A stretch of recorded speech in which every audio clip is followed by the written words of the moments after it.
Kayo mga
Ama naming Diyos, naririto na po ang iyong pag-anak.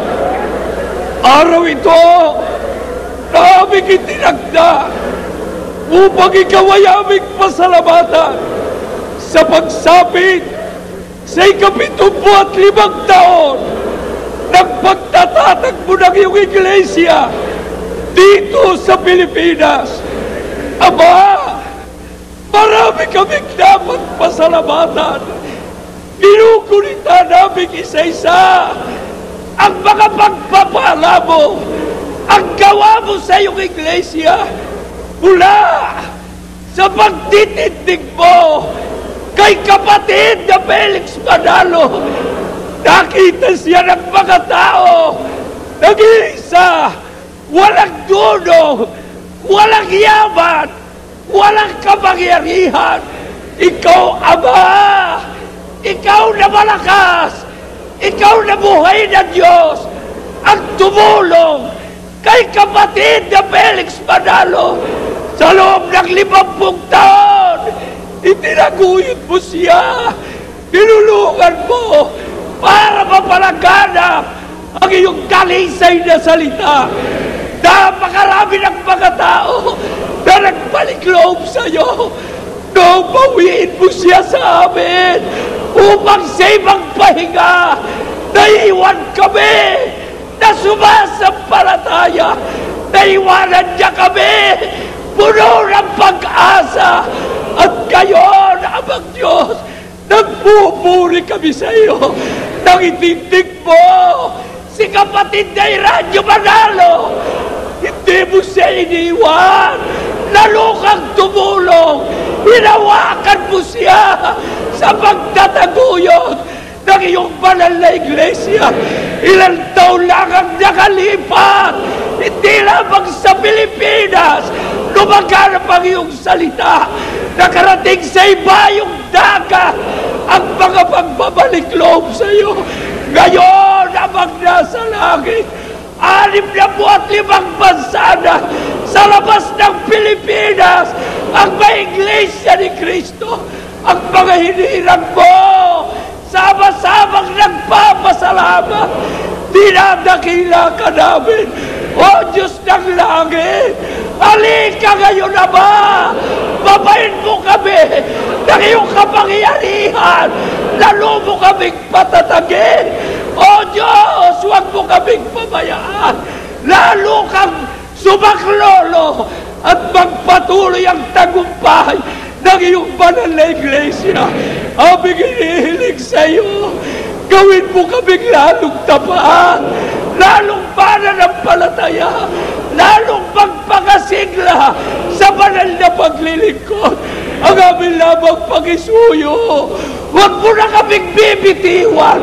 Hawakan mo kami, Ama, hanggang sa aming kamatayan. Amang Diyos na lang nasa langit, tignan mo si kapatid na Radyo Manalo. Hawakan mo kapatid namin. Ingatan mo siya araw-araw. Lalo mong biyayain ng karunungan kapangyarihan. Lalo mo siyang palakasin. Ibigay mo siya sa iyong iglesia.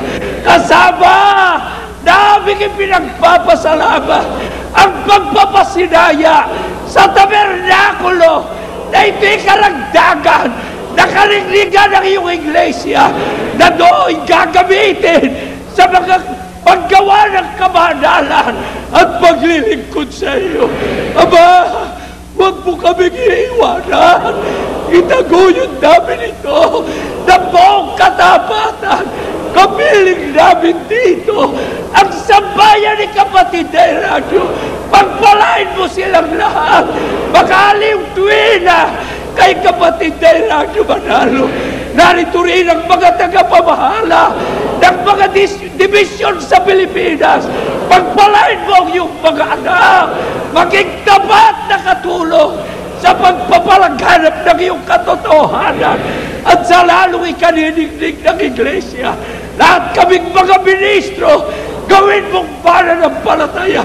Tapat na nagtataguyod ng aming mga tungkulin. Pagpalain mo ang lahat ng may tungkulin. Ang mga ama at mga ina, lahat ng sambayan, magpala ka po ngayon. Wala na kaming masasabi pa. Nakulang mo sa amin. Kami ang nahihiya. Kami ang maraming pagkukulang. Kami ang maraming pagkakasala. Kaya ngayon namamanig kami. Iunat mo ang iyong kamay. Pawin mo ang aming mga karamdaman. Pawin mo rin ang aming kasalanan. Mga pagpatuloy kami sa matatag na paglilingkod. Kaya sa aming pag-aaral ngayon, ihanda mo ang aming puso, ang aming kaluluwa, matanggap namin may pagsampalataya ang iyong mga katotohanan. Lalo mong dagdagan ng karunungan kapangyarihan si kapatid na Radyo Manalo. Aba, ang lahat ng ito, hinihingi namin sa iyo. Inaasahan namin tinanggap na sa ngalan ni Jesus na aming tagapagligtas. Amen. Amen.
Mga mahal na kapatid,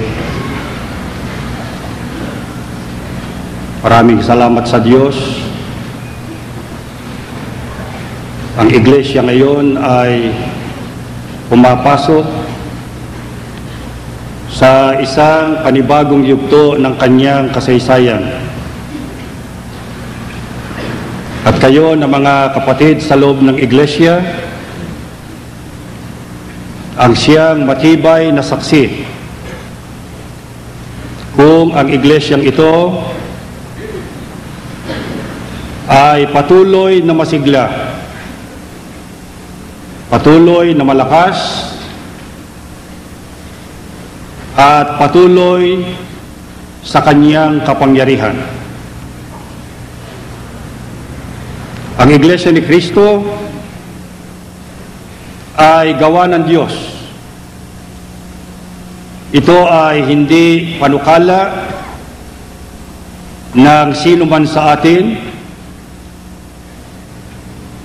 at walang kinalaman sa pagkakatatag sa panukala ang lalaking nagsimula ng gawain.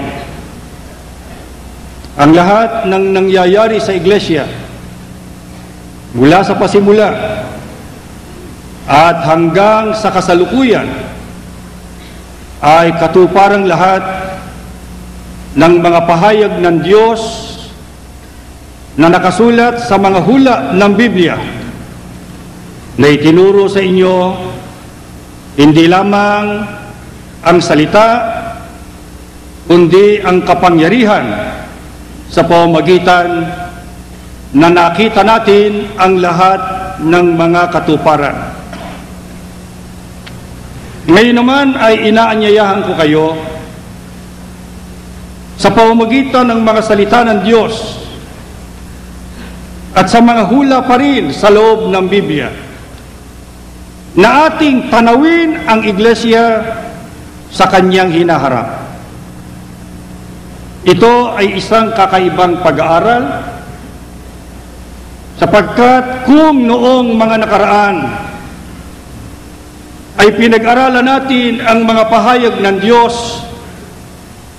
na ang katuparan ay nakita natin sa nakaraan at hanggang sa kasalukuyan.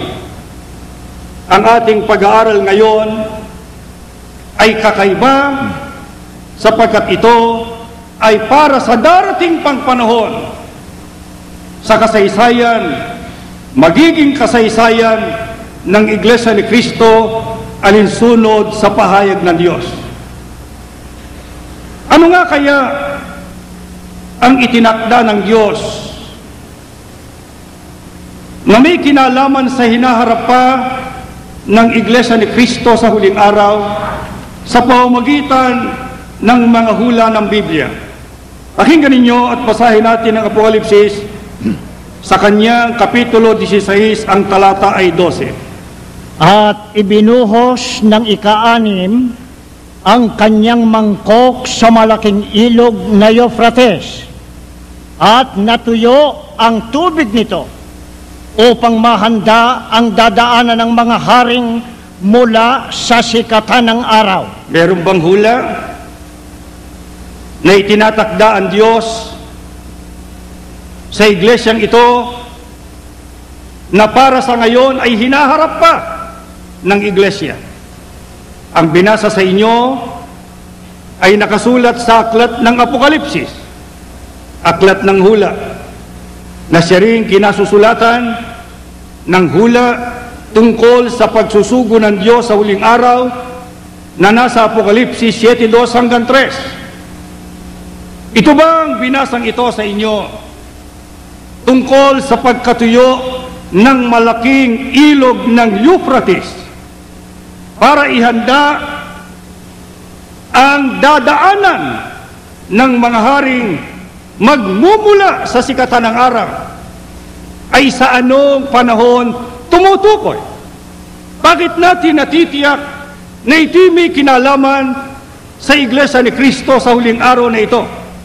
Sa anong panahon malapit ang pahayag ng hulang ito? Pakinggan ninyo ang 12 uli, pagkatapos ay babasahin ang 15.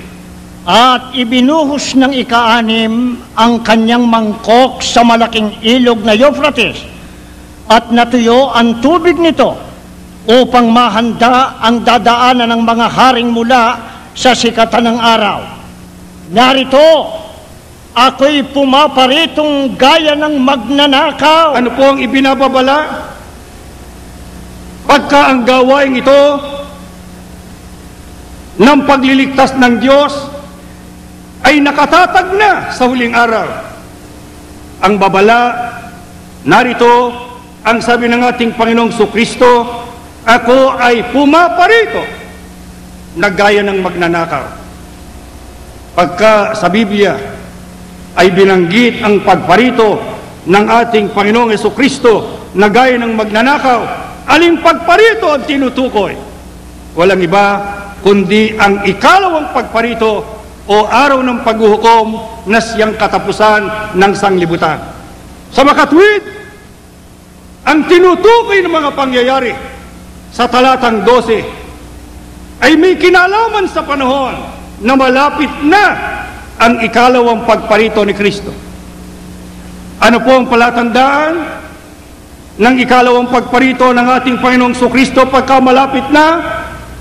Alam nating lahat ang digmaang pangsanglibutan na sumiklab noong 1914 na siyang panahon ng pagsisimula ng mga wakas ng lupa, siyang katapusan ng ika-6 na tatak, at siyang simula ng ika-7 tatak na siyang katapusang tatak ng panahong Kristiyano.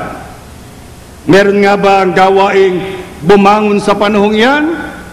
Alam nating lahat, yan ang pagbangon ng Iglesia ni Kristo na ating kinahariban sa huling araw na ito.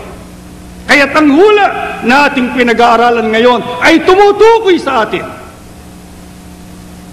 Tumutukoy sa mga tao ng Diyos pag malapit na ang katapusan ng sanglibutan. Ano po ang sinasabi ng hulang yon kung inyo pang natatandaan? Ibinuhos ng ika-6 na anghel ang kanyang mangkok sa malaking ilog na Euphrates, at natuyo ang tubig nito. Sa anong layunin? Para ihanda ang pagdaan nino ng mga hari. Saan manggagaling? Mula sa sikata ng araw. Ano po kaya ang ibig sabihin ng hulang yan? Alin po ang Euphrates na natuyo? Sino yung mga dadaan na mga hari? Sino yung mga taga-sikata ng araw? Kung kayo ay bihasa sa kasaysayan, meron talagang ilog na Euphrates. Ito po ay isang malaking ilog na napakahaba na naroon sa kanlurang Asya, na nagmumula sa Turkiya pababa sa gulpo ng Persia. Merong haba na 1,700 hanggang 1,800 milya. Kaya kung tawagin ng Biblia at ng kasaysayan ng Euphrates ay dakila o malaking ilog. Ito kaya ang tinutukoy na natuyo?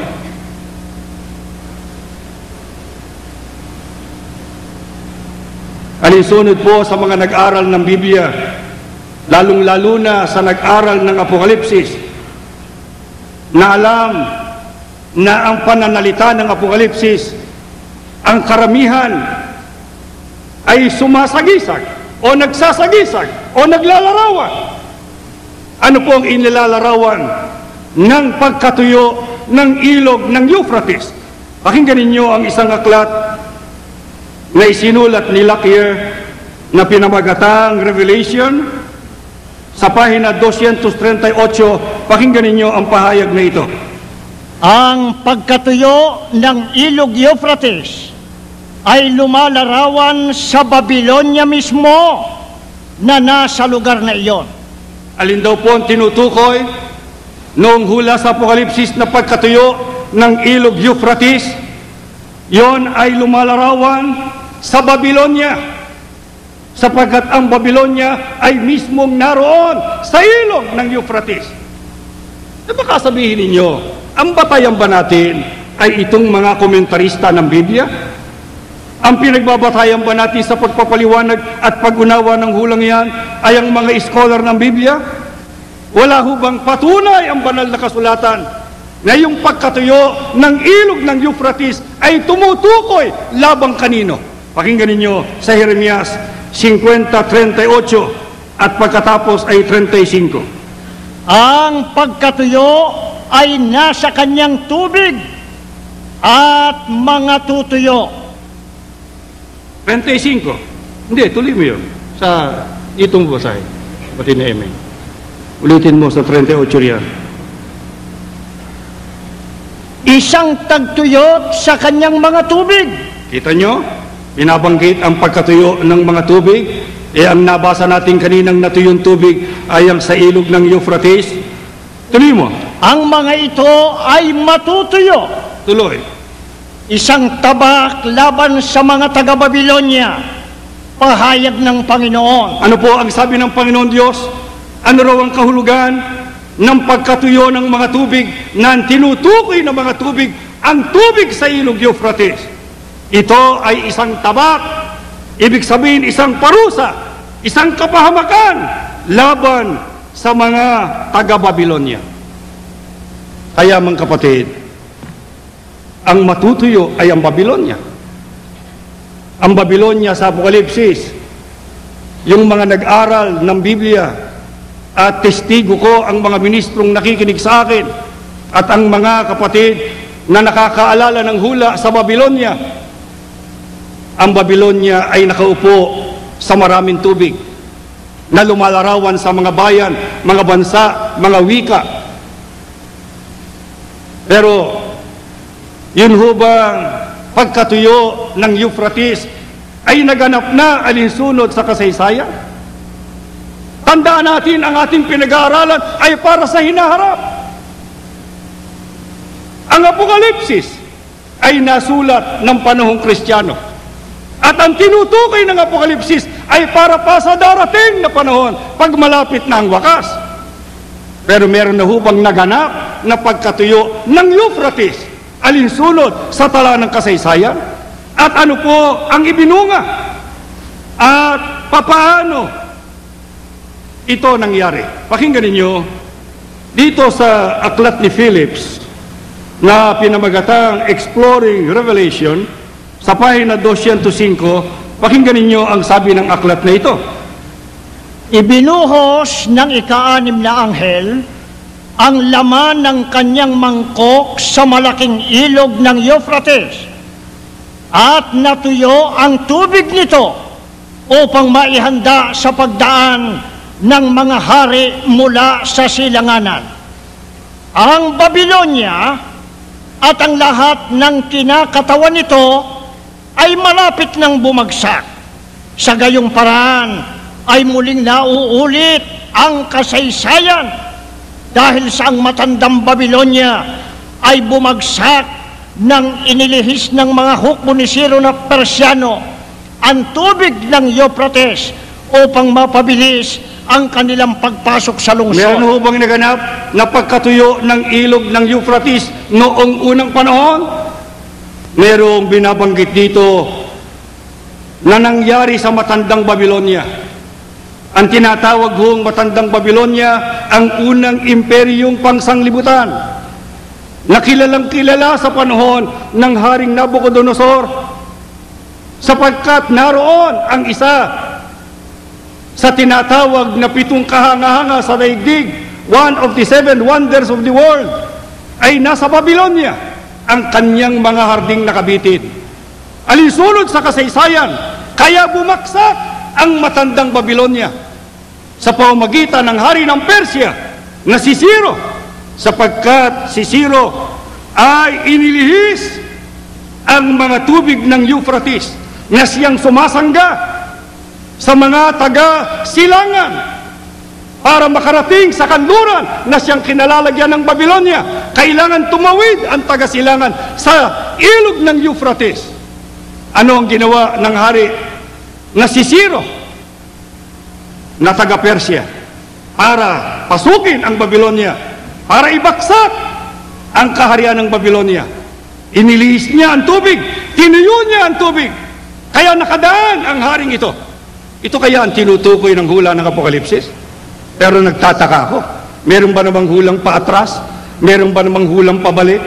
Kaya ang sabi ho rito ay mauulit ang kasaysayan. Babylonia rin ang babaksak.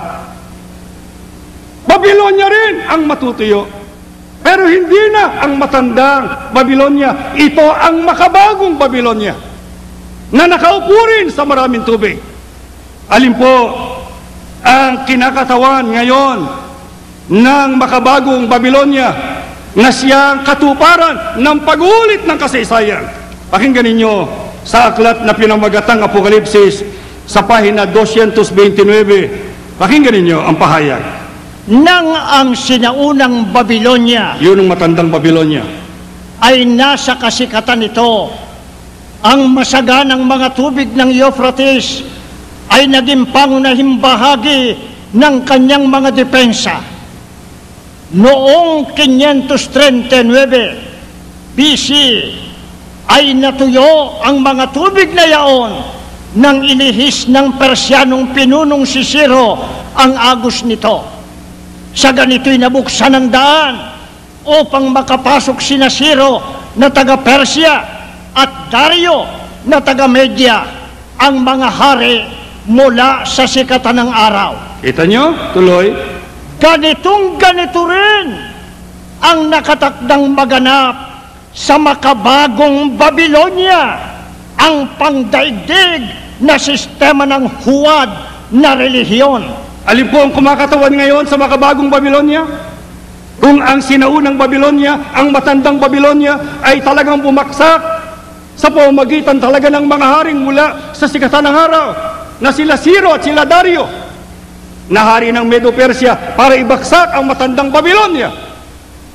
Ang sabi ng istorya, mauulit ang kasaysayang ito, pero magaganap naman sa makabagong Babylonia. Alin po ang makabagong Babylonia? Ang pandaigdig na sistema ng huwad na relihiyon.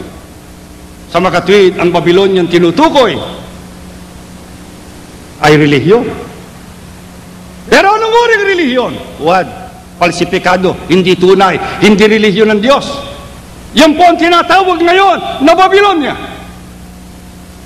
Hindi ho ba tinitiyak ng kasaysayan kung alin yan tinutukoy na huwad na relihiyon na yan?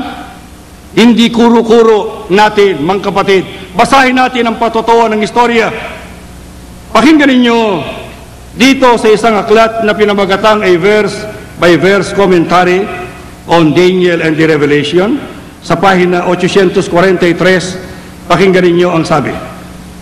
Ayon sa ikalawang pananaw, ang kahulugan ng terminong Euphrates ay dapat matiyak mula sa konteksto o sa nilalaman ng salita alinsunod sa gamit. Pakinggan nyo.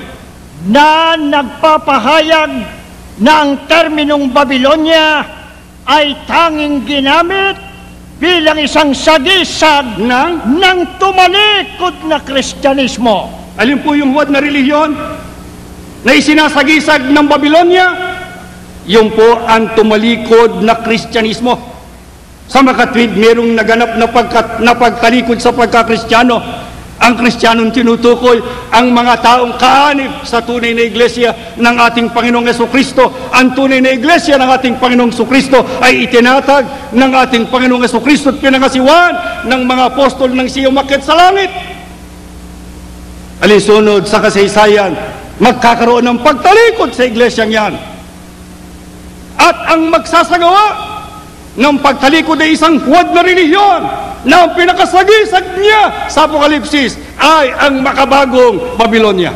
Alin kaya itong tumalikod na ito sa pagkakristyano at papaano ito nakatulad ng Babylonia? Bakit ang tumalikod na ito sa pagkakristyano ay itinulad sa Babylonia? Pakinggan ninyo ang aklat ni Lahey na pinamagatang Revelation sa pahina 231 hanggang 230. O Babylonia, ay itinayo ni Nimrod. Genesis 18 hanggang 10. Tuloy. Ito ang sentro ng unang dakilang pagtalikod. Natatandaan ba ninyo yung Tori ni Babel?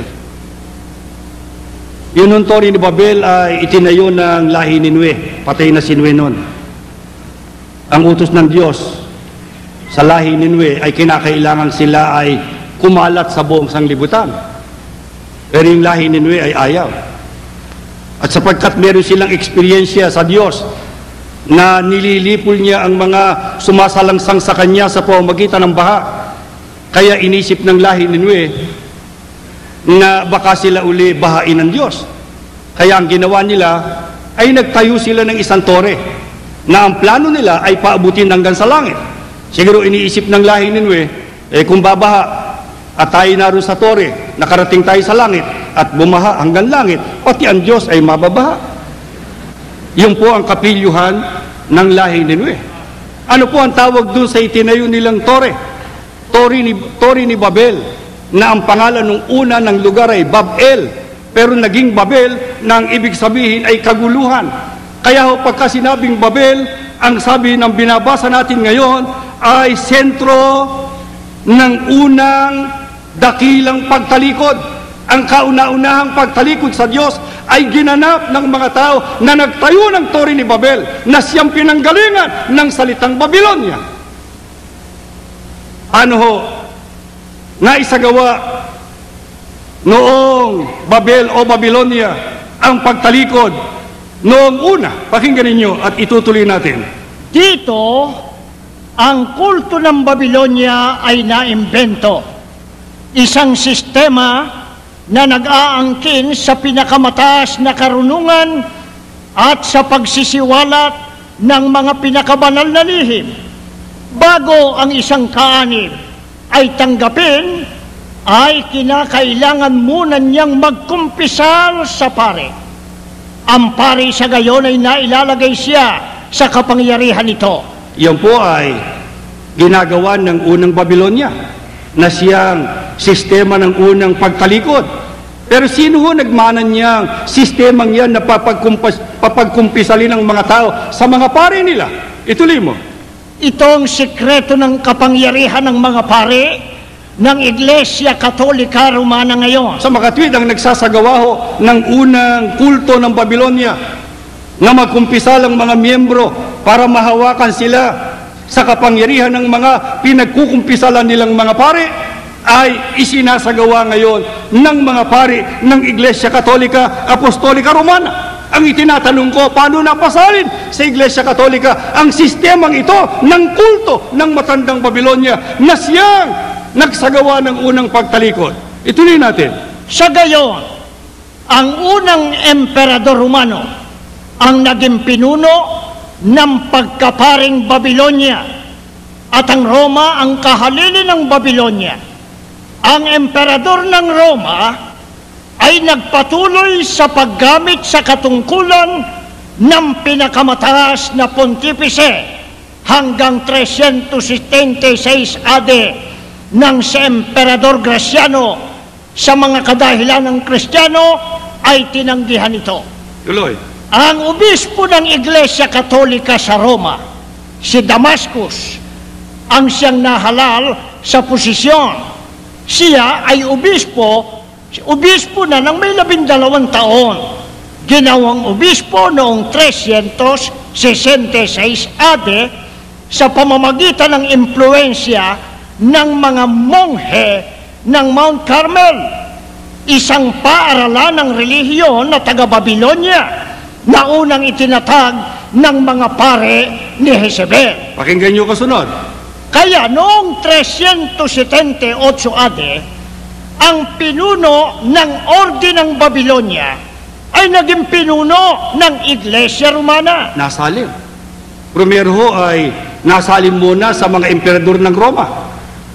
Pero mayroong isang emperador, si Graciano, ayaw nang tanggapin yung pagiging mataas na pontipice ng kulto ng Babilonia.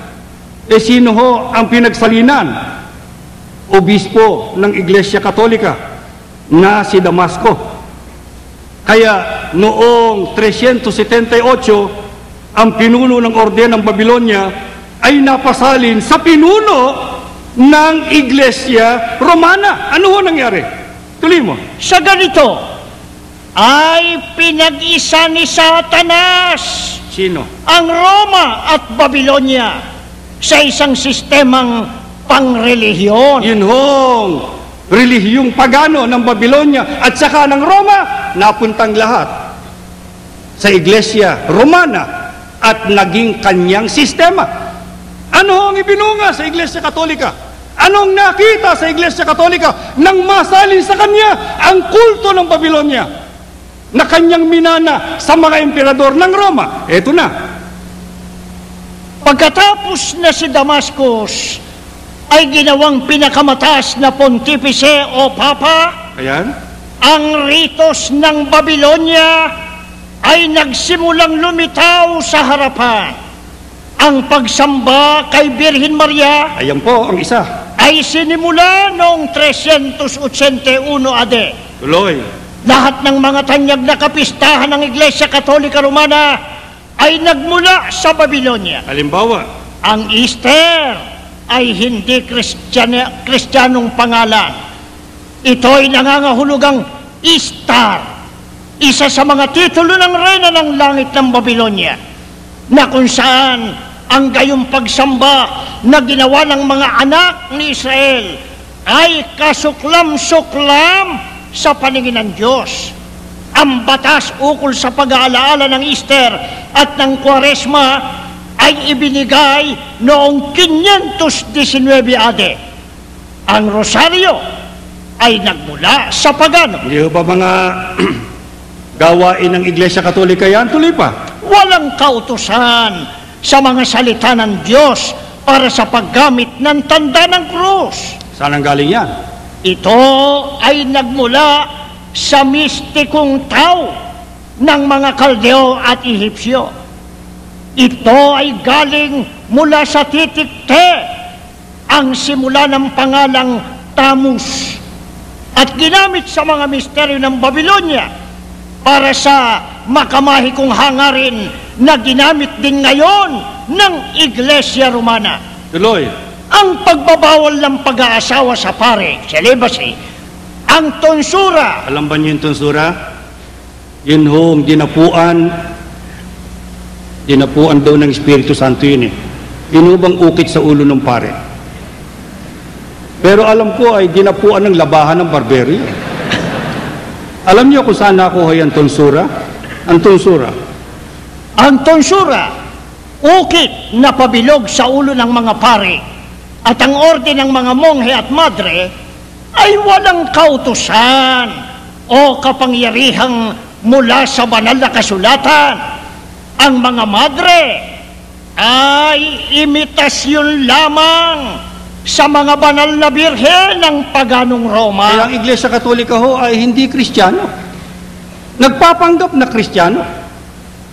Kaya nga, ang tawag nila sa kanilang sarili, Katoliko. Katoliko Romano. Para ibadya kung saan nila minana ang kanilang mga gawain, mga ritos at mga seremonya, mga paniniwala at mga doktrina. Saan ho nakuha ang lahat? Nakuha sa paganong Roma at nakuha sa matandang Babylonia. Lahat ng kulto ng matandang Babylonia ay isinalin sa Roma, isinalin ng imperyo ng Roma sa Iglesia Katolika. Kaya ang Iglesia Katolika sa Apokalipsis ang inilalarawan ng makabagong Babylonia na nakaupo sa maraming tubig, na ang tinutukoy na maraming tubig ang ilog ng Euphrates, na ang sabi matutuyo. Alam ba niyo ang ibig sabihin kapag ginamit ng Biblia ang pagkatuyo ng isang ilog o ng isang karamihan tubig? Ano po ang ibig sabihin sa Biblia pagka ginamit yung pagkatuyo ng tubig? Sa Zacarias 10:11. Pagtawid nila ng dagat ng kahirapan, papayapain ko ang malalaking alon nito at aking tutuyuin ang ilog ng Nilo. Ano ibig sabihin nun? Ibabagsak ko ang palalong Assyria. Ang Nilo po ay isa ring malaking ilog na naroon sa baybay noon ang Assyria. Nang matuyo ang ilog ng Nilo, ano raw ang kahulugan? Ibinaksak ang Syria, ang Assyria. Ang Euphrates naman ang kinalalagyan ng Babylonia. Pag natuyo ang Euphrates, ang ibig sabihin ng Diyos ay ibabaksak niya ang Babylonia. Ang Babylonia ang tinutukoy ang Iglesia Katolika, Apostolika Romana. Sa makatwid, alinsunod sa hula ng Diyos, babaksak ang Iglesia Katolika, matutuyo ang Iglesia Katolika, Apostolika Romana para ihanda ang pagdaan ng mga haring manggagaling sa sikatan ng araw. Paano ho matutupad ang pagkatuyo ng Euphrates o ang pagbaksak ng Babylonia o ng Iglesia Katolika? Pakinggan ninyo sa Apokalipsis sa pahina 229 hanggang 230. Ito ho ay libro, hindi ho ito nasa Biblia. Ang ibig sabihin, ito ang pamagat ng Apokalipsis, pero yung Apokalipsis na libro, hindi yung Apokalipsis ng Biblia. Basahin mo sa pahina 229. Ang Babilonyang dakila ay nakaupo sa maraming tubig. Ayon sa Apokalipsis 17:1-15, ang mga ito ay sumasagisag sa mga bayan at mga karamihan at mga bansa at mga wika. Ayan. Pulo-pulutong na mga tagatangkilik. Kahawig nito, Hindi, tuloy mo. Hindi pa tapos yun eh. Pulo-pulutong. pulo-pulutong na mga tagatangkilik na itinuturing niyang proteksyon. Tuloy, subalit. Subalit, nangatutuyo na ang tubig. Tuloy sa kabila. Kapag dumating na. Sige. Kapag dumating na ang panahon upang mapuksa ang Babilonyang dakila, Ito na. ang pakaunti ng pakaunting bilang ng kanyang mga tagatangkilik ay hindi magsisilbing proteksyon sa kanya. Ano matutupad ang pagkatuyo ng Iglesia Katolika Apostolika Romana na siyang pagbaksak niya? Tandaan ninyo, ang pinag-aaralan natin ngayon ay hula ng Diyos para sa hinaharap. Sa makatwid, ang Iglesia Katolika, alinsunod sa hula ng Diyos, ay lubusang babaksak. At ang simula ng kanyang pagbaksak, uunti ng uunti ang bilang ng kanyang mga tagatangkilik na siyang nagsisilbing proteksyon niya. Kaya ang sabi sa Apokalipsis ay nakaupo siya sa maraming tubig. Yun ang mga bayan, mga karamihan, mga bansa, mga wika na siyang tumatangkilik sa Iglesia Katolika. Pero darating ang isang panahon, pauunti ng Diyos ang bilang ng mga tumatangkilik na yan sa Iglesia Katolika Apostolika Romana. Yan ho ba ay natutupad na? Hindi pa natin nakikita ang lubusang katuparan sapagkat ang pinag-aaralan natin ay para sa hinaharap. Merong kinalaman itong pinag-aaralan ito sa pag-aaralan natin mamaya. Pero ang itinatanong ko, ito bang pagbaksak ng Iglesia Katolika ay unti-unti nang nagaganap sa kasalukuyan? Pakinggan ninyo ang isang pare. Ayokong manira, ayokong manggaling sa iba. Ito ay si Father Richard McBrien na sumulat ng aklat na Catholicism. Pakinggan ninyo sa pahina 12. Tila napakasimple kung ilalarawan ng kasalukuyang krisis ng Katolisismo. Nasa krisis po Iglesia Katolika. Ano yan? Sa dahilang ito ay bahagi na ng ating personal na karanasan sa halos 2 dekada at hanggang ngayon ay nasa atin pa. Tuloy. Palatandaan itong kasalukuyang krisis ay tila sapat na malinaw. Pareho nagsasabi niya, hindi tayo naninira sa Iglesia Katolika. Talaga silang sira. Ang Iglesia Katolika ay pinatutunayan ng pare na nasa isang malaking krisis. Ano ho yung krisis na yan? Ang malaking pagbaba sa bilang ng mga dumadalo sa misa. Hindi ho ba? Paunti na ng paunti ang mga tumatangkilik sa kanya. Ito ho ay pang buong mundo, hindi sa Pilipinas lang. Itanong ninyo sa mga kapatid nating nasa Italia. Merong iglesia sa Roma, ang Iglesia ni Cristo. At kasalukuyan kaming humahanap ng maaari nilang maging sambahan.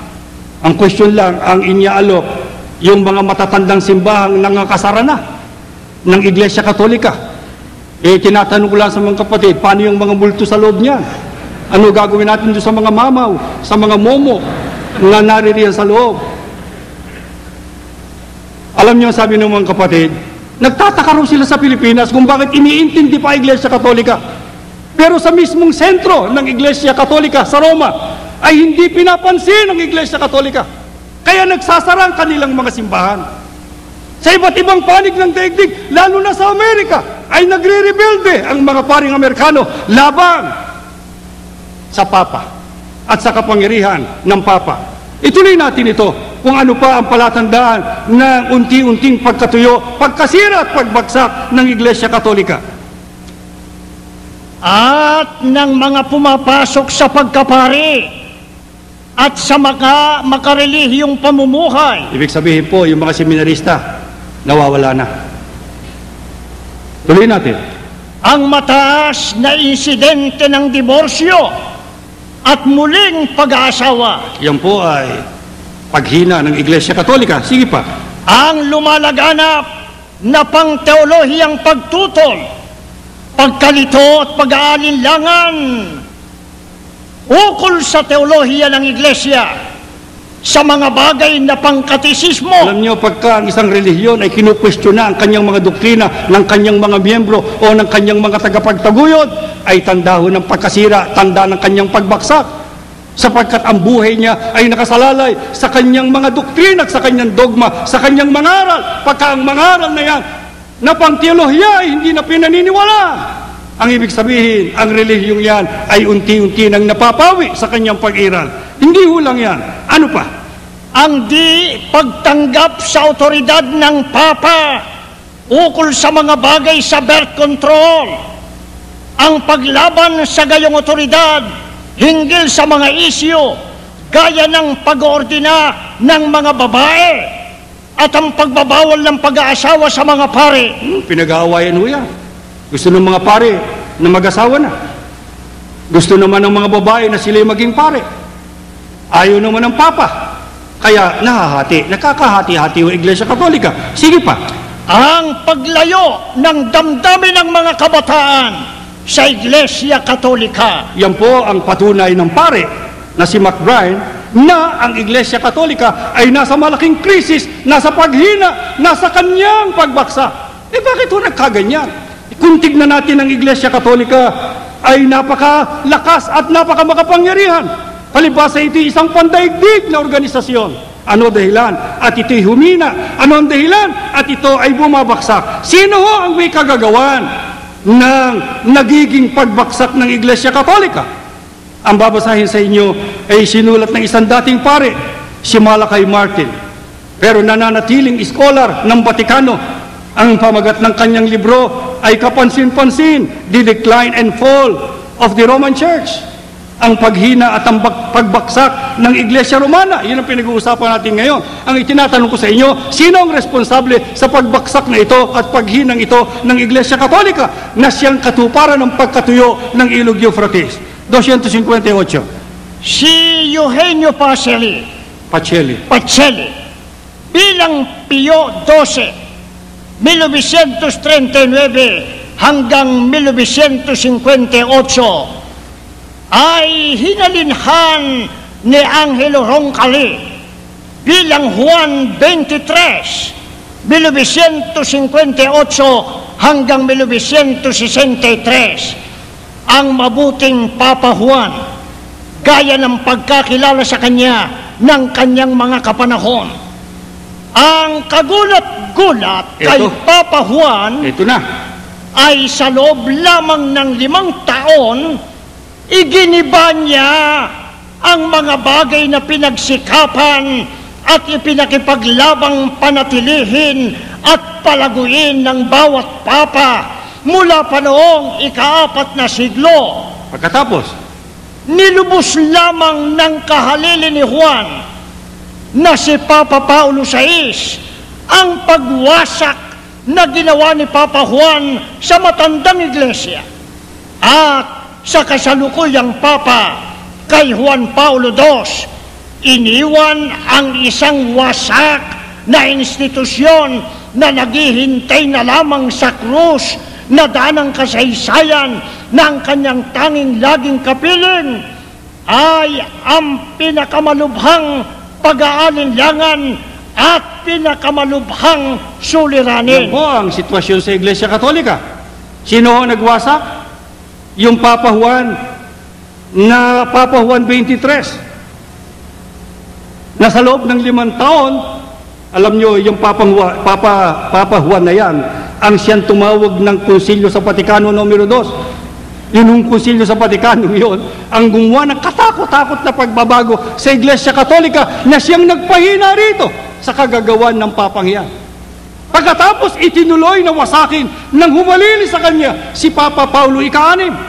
At yung kawawang Papa ngayon na biyahe ng biyahe kung saan-saan para kanyang sinupin ang natitira sa Iglesia Katolika. Ang sabi dito, naiwan sa kanya ang isang wasak na institusyon. Ibig ko lamang mapansin nyo, mga magulang at mga kapatid, na nakikinig sa akin dito ngayon sa santuario at hanggang doon sa tabernakulo, hindi ba nyo napapansin ang katuparan ng mga salita ng Diyos? Yung sinasabi ng Diyos na mangyayari sa Babylonia na siyang ilog Euphrates na matutuyo ay nakita nating natutupad. At hindi lamang yan ang mangyayari sa Iglesia Katolika ay lubusang babaksak. Ano po dahilan? Ano dahilan? At ibabaksak ng Diyos itong iglesyang ito na naging makapangyarihan sa buong sanglibutan at nakikita na nga ang kanyang pagbaksak. Basahin natin uli ang Apokalipsis 16:12.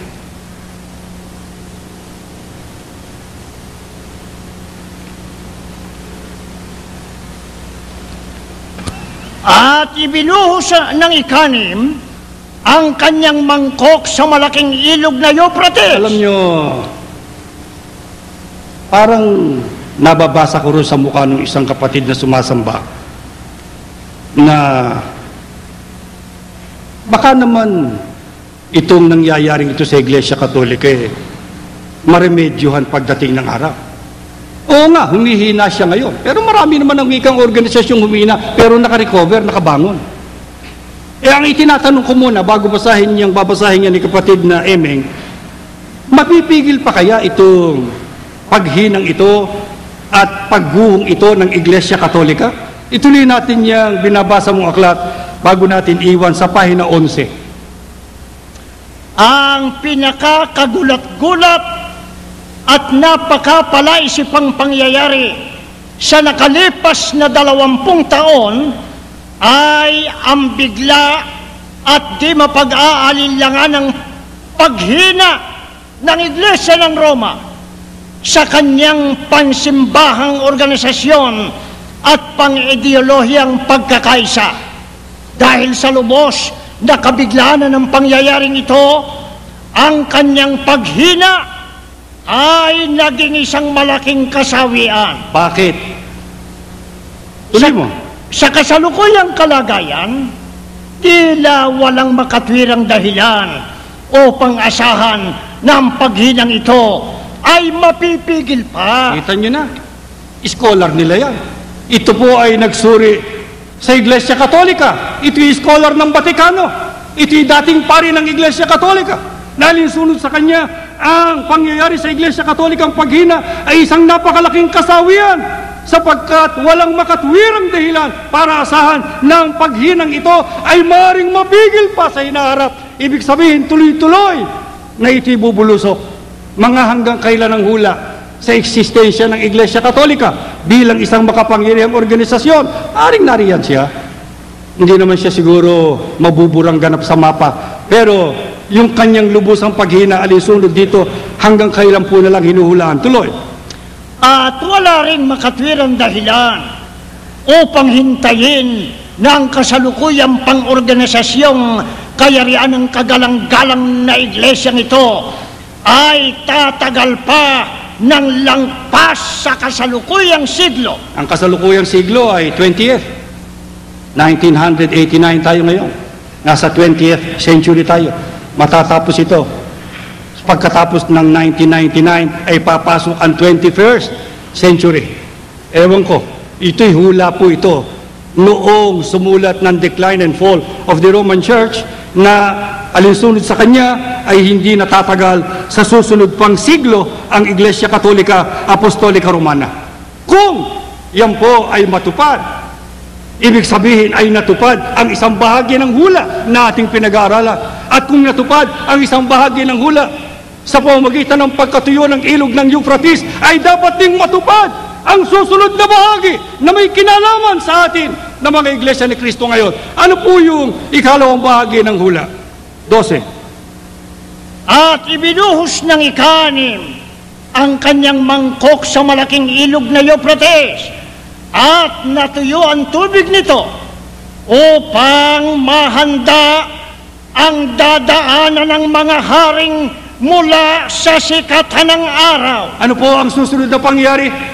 Pagkatiyong-tuyo na ang ilog ng Euphrates, o lubos nang gumuho ang Iglesia Katolika Apostolika Romana, inihanda ang pagdaan ng mga hari na manggagaling sa sikatan ng araw. Noong una, ang mga haring yan ay sina Ciro at sila Dario sa matandang Babylonia. Hari sila ng Medo-Persia. Nagdaan sila sa Euphrates. Nanggaling sila sa silangan o sikatan ng araw. Kinawid nila para makarating sa Babylonia at ibaksak ang matandang bansa. Pero ito naman, sino itong mga hari ito? Ito yung mga makabagong hari.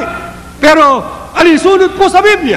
Hindi alinsunod sa alinmang referensya, alinsunod sa banal na kasulatan. Sino po ang tinatawag na mga hari? Apokalipsis 5:9 hanggang 10 sa King James Version sa salin sa Pilipino. At sila'y umawit ng isang bagong awit na nagsasabi, ikaw ang karapat-dapat na kumuha ng aklat at magbukas sa mga tatak nito, sapagkat ikaw ay pinatay at tinubos mo kami sa Diyos. Tandaan po niyo yun. Tinubos mo kami sa Diyos. Paano? Sa pamamagitan ng iyong dugo, mula sa bawat lahi at wika at bayan at bansa. At ginawa mo kaming mga hari at saserdote sa aming Diyos. At kami ay maghahari sa ibabaw ng lupa. Sino po ang pinatutunayan ng Biblia na ginawa ng Diyos na hari?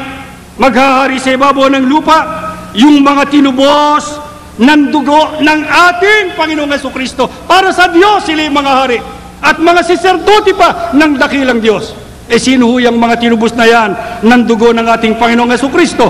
Pakinggan ninyong salin ni Lamsa sa Gawa 20:28.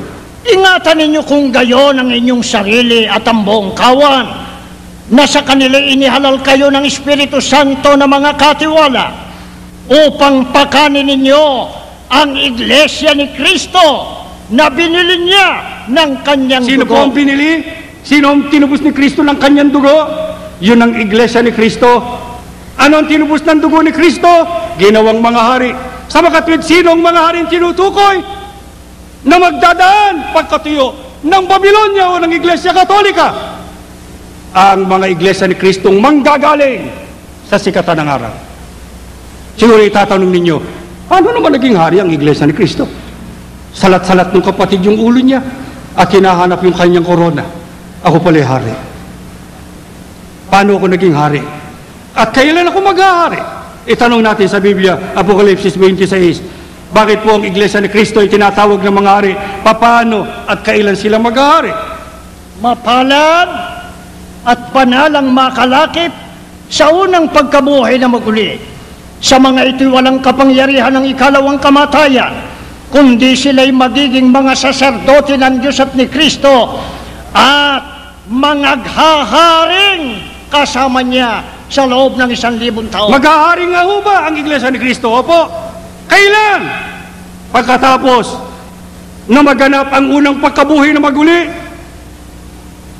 na sa mga nabuhay na yan, wala nang kapangyarihan ng ikalawang kamatayan at sila'y dadalhin sa itaas sa langit para magharing kasama ni Kristo sa loob ng 1,000 taon. Kaya ang tawag sa mga Iglesia ni Kristo na makakasama ni Kristo sa pagkabuhay na maguli ay mga hari.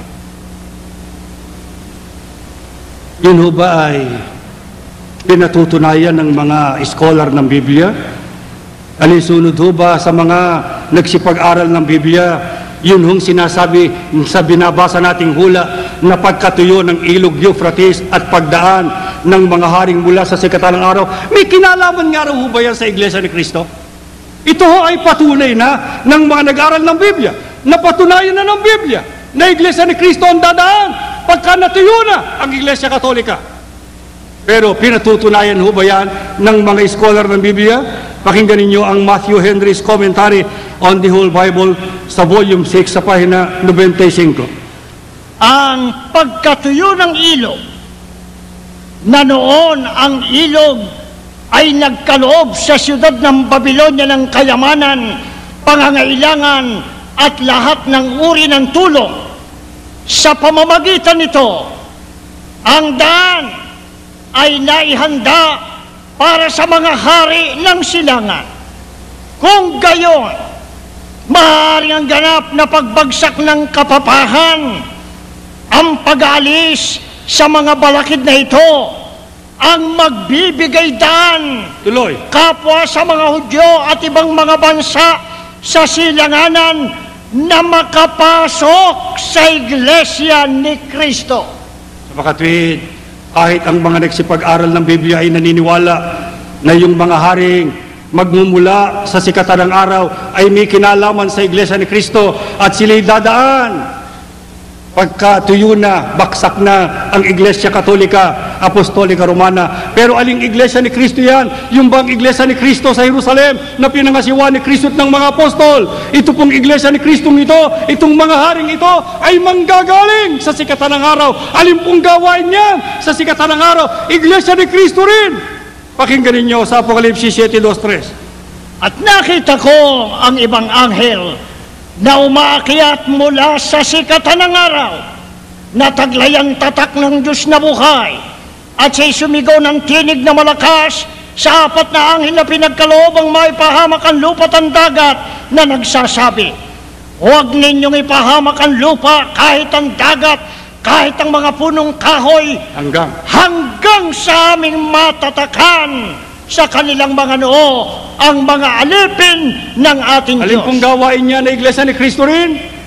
Yan po ang pinangasiwaan ng anghel o sugo na umaakyat mula sa sikatan ng araw o sa silangan o sa Pilipinas, na dala ang tatak ng Diyos na buhay, ibig sabihin ng Espiritu Santo at ang karapatan sa pangangaral ng Ebanghelyo. At anong ginagawa niya? Nangangaral siya, nagtatatak siya. Kanino? Sa mga tao na tinatawag at kinikilala na mga alipin ng ating Diyos. Sa makatwid, magkakaroon ng Iglesia ni Cristo sa Pilipinas, nasisimulan ng isang sugo na hawak ng Diyos at pinagkalooban ng kapangyarihang mangaral ng dalisay na Ebanghelyo. Ano po ang ibig sabihin? Na siya umaakyat mula sa sikatan ng araw. Ang isang kahulugan ay nanggaling siya sa silangan, sapagkat ang silangan ang itinuturing na sikatan ng araw. Pero meron pa po bang ibang kahulugan? Meron pa bang ibang paggamit ang sikatan ng araw? Pakinggan ninyo Unfolding the Revelation by Ron Alan Anderson sa pahina 76. Ang anghel na umaakyat mula sa silanganan, na taglay ang tatak. Ang salitang anghel na ginamit bilang sagisag sa Apokalipsis ay nangangahulugan na sugo o pasugo. Ang anghel na ito o pasugo ay nagtataglay ng tatak ng Diyos na buhay. Pakinggan niyo po. Sa ilang mga salin ng Biblia ay mababasa na umaakyat mula sa sikatan ng araw. Ito ang mas totoong salin. Lumilitaw na ang paraan, sa halip na ang lugar ang binigyang diin. Ano po ibig sabihin, no? Yung sikatan ng araw ay paraan. Hindi lamang lugar. Lugar, pag ang pag-uusapan ay silangan. Pero meron pang ibinabadya ang salitang sikatan ng araw. Yung paraan ng pagsikat ng araw. Ano raw yun? Tuloy mo. Habang ang araw ay umaakyat, na ang mga sinag nito ay nakalihis at tila walang lakas. Subalit, nararagdagan ng lakas at kaluwalhatian hanggang sa marating nito ang kaitaasang lugar. Kaya ang gawain ng anghel o pasugong ito ay kumikilos sa pagsulong na may lubhang malakas na impluensya hanggang sa ang gawain nito ay matapos sa kalakasan at kapangyarihan ng buong mundo ay naliwanagan ng kanyang kaluwalhatian. Ano raw po ang ibig sabihin ng sikatan ng araw ay nagbabadya rin ng paraan ng pagsikat ng araw? Ang sabi, ang araw, pagka umaakyat na ang mga sinag nito'y nakalihis at wari bagang walang lakas. Pero ito ang wiki nadadagdagan ng lakas at kaluwalhatian hanggang sa marating nito ang pinakamataas na lugar. E ano ang ibig sabihin niyan? Sa gawain ng anghel na umakit sa sikatan ng araw. Ang gawain daw ng anghel o pasugong ito ay kumikilos sa pagsulong ng lubhang malakas, ang impluensya, hanggang sa marating nito ang kalakasan at kapangyarihan sa buong mundo ay maliwanagan ng kanyang kaluwalhatian. Yan po ang gagawin ng Diyos sa iglesyang ito. Tutuyuin muna niya ang Iglesia Katolika sapagkat sagabal sa pagsulong ng Iglesia ni Cristo, pumipigil sa kaluwalhatian ng Iglesia ni Cristo, kaya tutuyuin niya ang ilog para maalis ang depensa ng Iglesia Katolika, para padaanin niya ang pasugong ito na mula sa sikatan ng araw na kailangang lumakas, kailangang sumulong, kailangang maging makapangyarihan, kailangang makarating sa buong mundo. Yan ho ba ay unti-unti na rin nagkakaroon ng katuparan? Ano ho ba ang isang palatandaan ng kaluwalhatian ng Iglesia ni Cristo na mula sa sikatan ng araw? 59:19 ng Isayas. Sa gayoy, katatakutan nila ang pangalan ng Panginoon. Ibig sabihin, kikilalanin. Yung pong katatakutan dito, yung termino ng Biblia, pagkatakot ay pagkilala. Ulit. Sa gayoy, katatakutan nila ang pangalan ng Panginoon mula sa kalunuran, at ang kanyang kaluwalhatian ay mula sa sikatan ng araw. Pagka ang nasa sikatan ng araw ay nakararating na sa kanyang kaluwalhatian, ano ang palatandaan? Matatakot at kikilalanin ang Diyos ng mga taga-kanluran. Hindi natin inaasahan sapagkat tayo ay walang malay sa mga panukala ng Diyos. 1968, ang Iglesia ay nakarating sa kanluran. Yung pala ang kagustuhan at kapasyahan ng Diyos. Kung gayon, nung dumating ang Iglesia sa kanluran, nagsisimula na siya sa kanyang kaluwalhatian. Kaya nagkaroon tayo ng mga kaanib sa iba't ibang panig ng daigdig.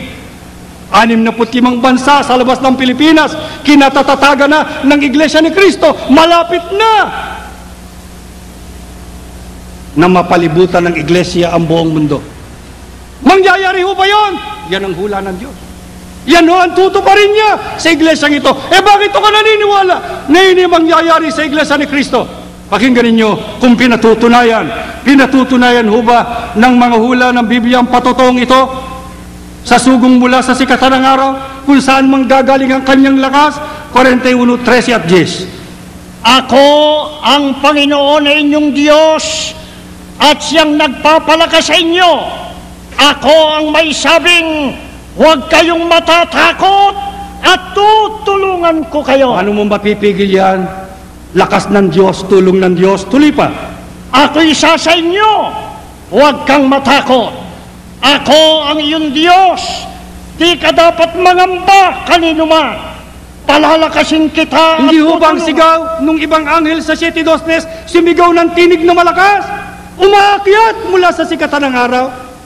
Sa makatwid mula sa kalagayang mababa ay tataas siya. Mula sa isang binhi, ang sabi ni Kristo ay magiging isang malabay na punong kahoy.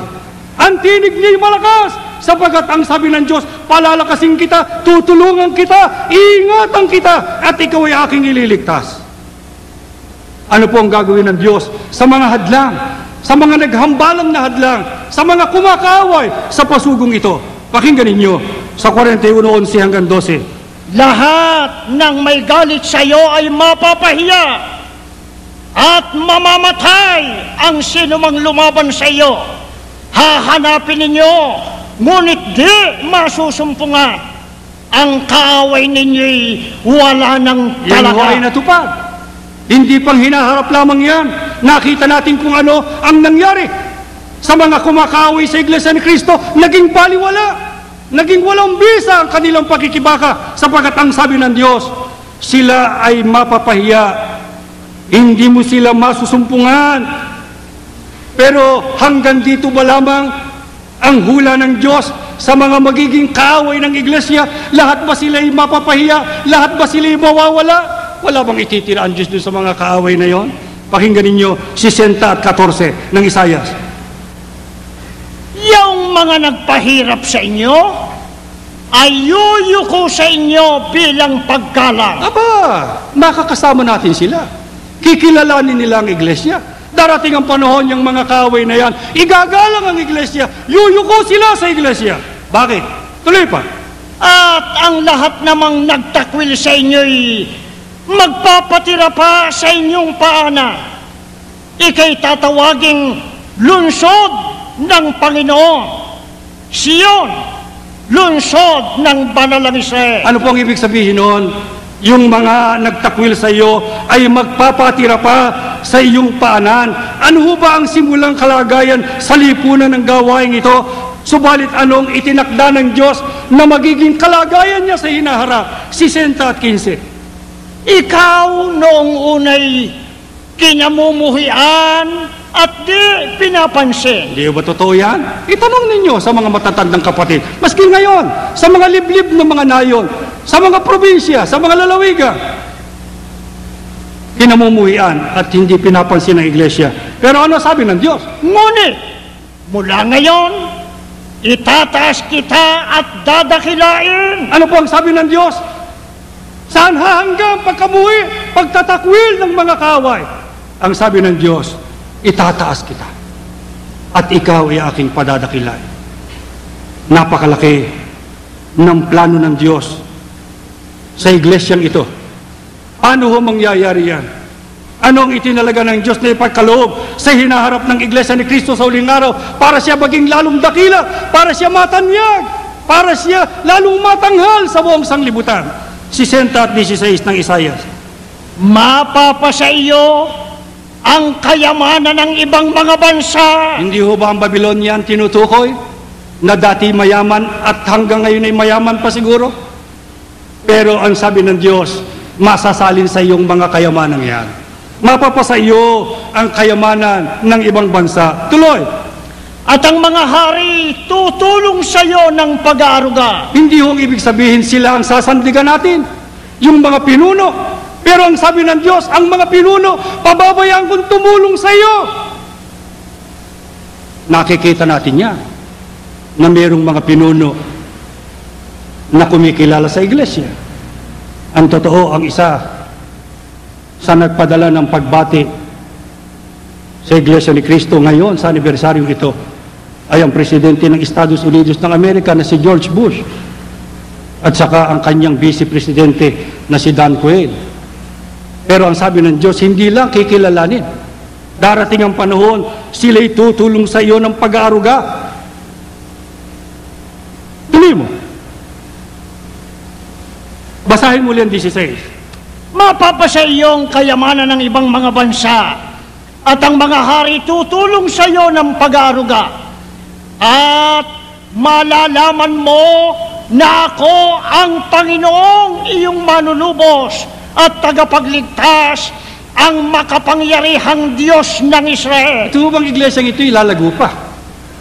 Masyadong malakas ang ating gawain, lalo na nitong nakaraang Project Diamond. Maraming mga iglesia ang mga lokal ang nagsilago. Pero paano lalong palalaguin ng Diyos sa hinaharap? Ito pong pinag-aaralan natin sa hinaharap pa ng iglesia. Nakikita natin ang katuparan. Ngayon pa, nararamdaman natin ang katuparan. Ngayon pa. Pero hindi lamang yan ang ipinangako ng Diyos sa iglesyang ito. Anong gagawin ng Diyos para palaguin niya ang iglesyang ito? At ano ang garantiya na yun ay mangyayari? 22. Ang pinakamaliit sa inyo ay magiging 1,000. ang pinakaba ay magiging makapangyarihang bansa.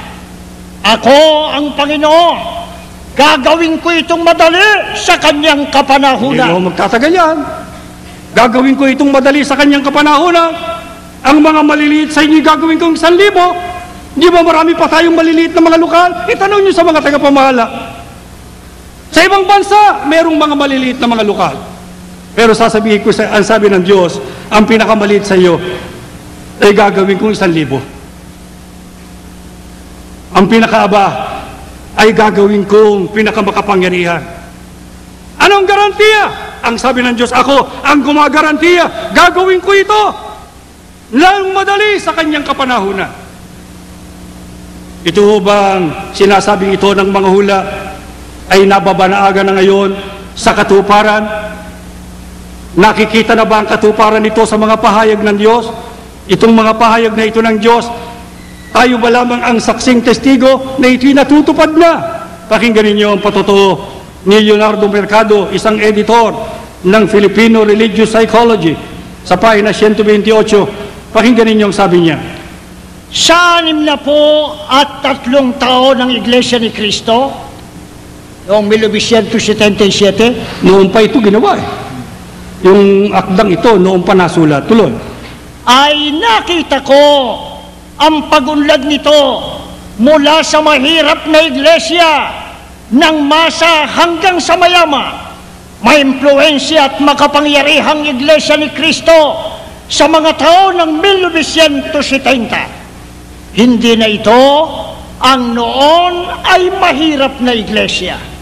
Hindi na ito para sa mga hindi nakapag-aral. Kasi yan po ang paniniwala sa atin. Ito ay kaanib lamang ay mga mahihirap at saka mga illiterates, mga hindi nakatungtong sa paaralan. Pero alinsunod kay Mercado, hindi na ito ngayong ganyan. Samantalang ang Iglesia po ni Cristo, hindi maitatago ang kanyang lakas, ang kanyang kalwalatian, ang kanyang kayamanan, nakikita sa mga bahay-sambahan, nakikita sa mga nangakatayong mga gusali, nakikita sa pagdami ng mga kanin, nakikita sa paglaganap sa iba't ibang panig ng bansa at ang kanyang pagdating sa iba't ibang panig ng daigdig. Sa Pilipinas po ba lamang kinikilala ang Iglesia ni Cristo ngayon? Pakinggan ninyo ang pag-aaral na ginawa ni Leonard Taggi, Iglesia ni Cristo, a study in independent church dynamics. Pakinggan ninyo sa pahina 244 hanggang 245. Ang Iglesia ni Cristo sa pandaigdig na pangyayari, ang kahalagahan nito ay malaki. Pangunahing dahilan narito ay ang laki at kayamanan nito. Ang Iglesia ni Cristo ang pinakamalaking nagsasariling iglesia sa Asia. Hindi lang ho sa Pilipinas, sa Asia. Isipin ninyo yan. Hindi ako may sabi niya. Hindi ho kayabangan niya. Tuloy natin. Bagamat hindi tinitingnan ng Iglesia ni Cristo ang sarili nito bilang bahagi ng pandaigdig na kilusang pangrelihiyon. Oo, dahil hindi naman tayo galing sa malalaking relihiyong pandaigdig, ang Katolisismo at saka ang Protestantismo. Ito'y talagang tatag ng Diyos na nagsasariling iglesia. Tuloy. Ang ibang mga Kristiyano ay dapat tumingin dito mula sa pananaw bilang pambihirang nagsasariling iglesia na pandaigdig at dapat magsikap na tumula dito bilang huwaran. Sino po huwaran nila ngayon? Iglesia ni Cristo. Yung Iglesia ni Cristo ang kinukutya, hinahamak, na nagsimula na kawawang-kawawa. Pero ngayon, sa awat tulong ng Diyos, gaya ng inawit natin kanina, sa pagpasok ng mga awit, ay binasbasa ng Panginoong Diyos, tinulungan, pinalakas niya, at ngayon ay ginagawang halimbawa bilang pinakamakapangyarihang iglesia sa Asia, at kinikilala ng buong daigdig. Ano ang pagkakilala ng buong daigdig sa Iglesia ni Cristo na narito sa Pilipinas ang simula? Ituloy natin yung binabasang yan sa pahina 7. Ang mga nagsasariling iglesia ay nagsilitaw ng may kalakasan sa marami, kundi man sa lahat, sa mga bansang mahihirap o third world.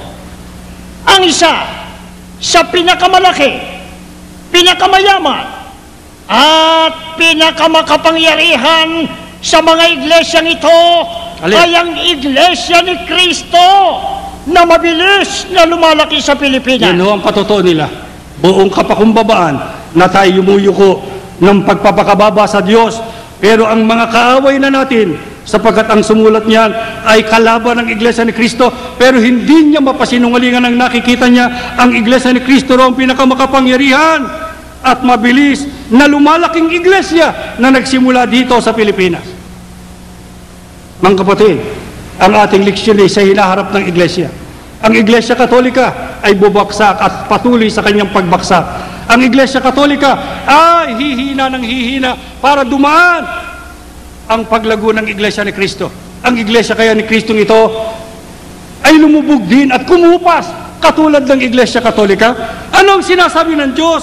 Anong gagawin niya sa iglesyang ito? Lulubog pa ba? Kukupas pa ba? Katulad ng Iglesia Katolika, ang magiging kalwalatian ng Iglesia ni Kristo ito. At bakit? Pakinggan nyo sa 20. Ang araw mo'y hindi na muling lulubog. Ang iyong buwan ay hindi na mangungulimlim. Ang Panginoon ang iyong magiging walang hanggang ilaw at magwawakas na ang mga araw ng iyong kapanglawan. Anong hula ng Diyos sa hinaharap ng iglesyang ito?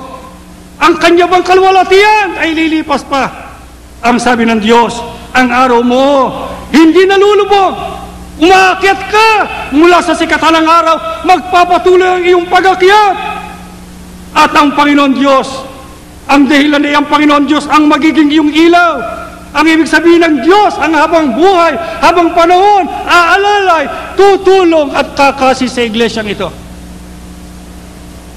Tayong mga kaanib, yung ating mga anak, yung mga anak ng ating mga anak na hahalili, na siyang magdadala ng iglesia sa hinaharap. Ano po gagawin ng Diyos? Baka sila'y tumalikod, baka sila'y padaya, baka sila'y palinglang, baka sila'y humiwalay. Pero sapagkat ang Diyos ay nangako, hindi niya palulubugin ang araw ang kalwalatian ng Iglesia ni Kristo. Anong gagawin niya sa mga kahanip sa iglesia para huwag na kumupas ang kanyang kalwalatian?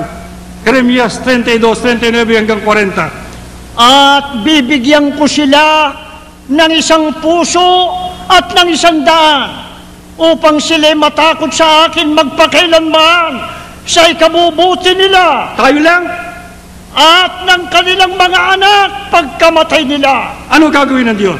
At ako'y makikipagtipan ng walang hanggan sa kanila, na hindi ako hihiwalay sa kanila, upang gawan ko sila ng mabuti at sisiglan ko sa puso nagtakot sa akin, upang huwag silang magsihiwalay sa akin. Ano po ang gagawin ng Diyos sa iglesyang ito?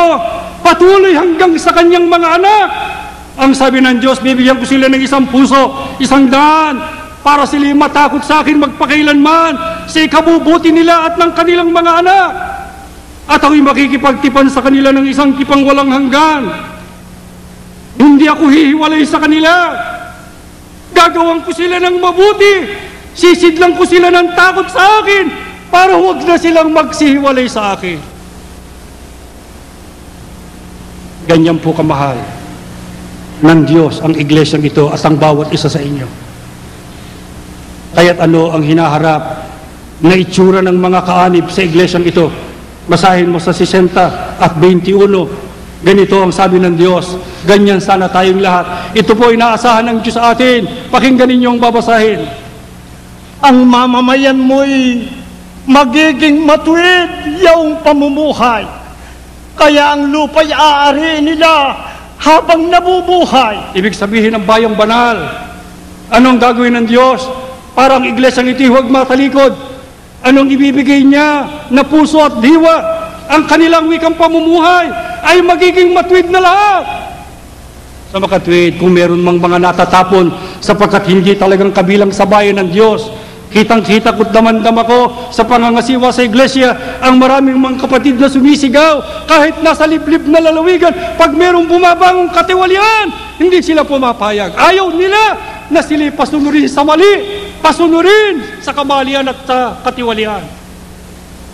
sumisigaw sila at nagrereklamo sila dito sa tanggapang pangkalahatan ng iglesia at sinasabi nila, kapatid, masama ho nangyayari sa lokal namin. Papuntahan nyo kami ng taga-siyasat. Ibalik kami sa tunay na daan. Yan pang uri ng mga kaanib sa iglesia ni Kristo ngayon. Kaya, mga mahal na kapatid, bago ko wakasan ito, sapagkat nakataya rito ang ating buong pag-asa. Mahalin ninyo ang inyong mga anak. Sundin ninyo ang sinabi ng Diyos. Bigyan nyo sila ng takot sa Diyos. Bigyan nyo sila ng pusong banal. At kung sakaling kayo maduduwag, matatakot kayo sa dami ng suliranin, sa dami ng problema, sa dami ng mga kahirapang naghahari sa ating paligid. Alam ba ninyo kung gaano pagmamalasakit ang maasahan natin sa Diyos? Yayamang siya napakalapit sa atin. Pakinggan ninyo ang sabi ng Diyos. Ang Diyos na Panginoon, siyang magbabantay, laging nasa piling upang magsanggala. Tuloy mo sa 7. Sa mga panganib, ikaililigtas nitong Panginoon, siyang mag-iingat. Saan man naroon, ikaiingatan. Mga kapatid, nakikinig sa akin, ang mga kapatid nating narito ngayong galing pa sa iba't ibang bansa, bahagi sila ng iglesia. Yakapin natin sila, kahit hindi natin sila mga kalahi, sila'y mga tunay na mga anak ng Diyos, sila'y mga tunay na iglesia ni Kristo. Ang sabi ng Diyos, ang iglesyang ito, ang mga kanib saan man naroon, basta't sila'y patuloy na sasamba at patuloy na mananatili sa iglesia, saan man sila naroon, sila'y iingatan, hindi sila maano kahit na kailan pa man. Alam ba niyo kung sino nagbabantay sa inyo pagka kayo natutulog sa gabi? Alam ba ninyo kung sino ang nagbabantay sa inyo sa buong magdamag? Kung sino ang pumupukaw sa inyo para masilayan ninyo ang liwanag ng umaga pagdating ng kinabukasan? Ang Diyos na kung minsan ay ating nakakalimutan. Pagkahirap na hirap tayo, sinisisi pa natin siya, inaaglahi ng iba't tinatalikuran, iniiwan ng paglilingkod. Pero ang Diyos buong tiyaga, nakamasid sa iglesyang ito, tinitignan niya ang mga mahal niyang mga anak. Ano sabi niya? Ako magbabantay, ako magsasanggalang, ako magliligtas sa inyo sa lahat ng panganib. Mga kapatid, ano ang suliranin ninyo ngayong umaga? Ano ang gusto ninyong sabihin sa Diyos na nagpakilala sa atin ngayon? Meron ba kayong gustong isumbong sa Kanya? Meron ba kayong gustong isakdal sa Kanya? Meron bang mabigat na ligalig ang inyong buhay? Meron ba kayong pasampasan na hindi na ninyo makaya? Ama, halika. Halika sa templong ito, sa santuaryo hanggang sa tabernakulo, hanggang sa mararating ng tinig na ito. Ama, lukuban mo kami ng iyong malabay na kapangyarihan. Basbasan mo kaming lahat. Palakasin mo lahat ng mga binisot manggagawa, lahat ng may tungkulin, lahat ng iyong mga tinawan. Tinatanong kayo ng Diyos, manghihina pa ba kayo? Mawawalan pa ba kayo ng pag-asa? Gustong marinig ng Diyos ang inyong sagot. Mga kapatid, uurong pa ba kayo? Tatalikod pa ba kayo? Iiwan ba ninyo ang pananampalatayang ito? O mananatili kayo hanggang wakas? Taas ang kamay ng mananatili hanggang wakas. Taas ang kamay, mga kapatid. Ama, abutin mo ang mga kamay na ito. Ang kamay ng iyong mga hinirang. 75 taon, pinagpala mo, Ama. Pauwiin mo sila. Baon ang iyong basbas, ang iyong pagpapala. Mamatay kami. Yakap-yakap ang iyong pangalan. Baba ang kamay, tumayo kayo, tayo mananalangin. Panginoon, Panginoon, sumasampalataya kami. Nasa gitna ka ng iyong mga anak. Dininig mo ang pakiusap at ang pamanik ng aming mahal na kapatid para sabayan at ipagmalasakit ang lahat ng iyong mga hinirang. O aming Ama, Ama, yakapin mo kami Anihin ka sa gitna namin. Huwag mo na kami iiwanan. Huwag mo na kami itatakwin. Handa na kaming sumunod. Hindi na kami hihiwalay. Magpapatuloy kami, Ama,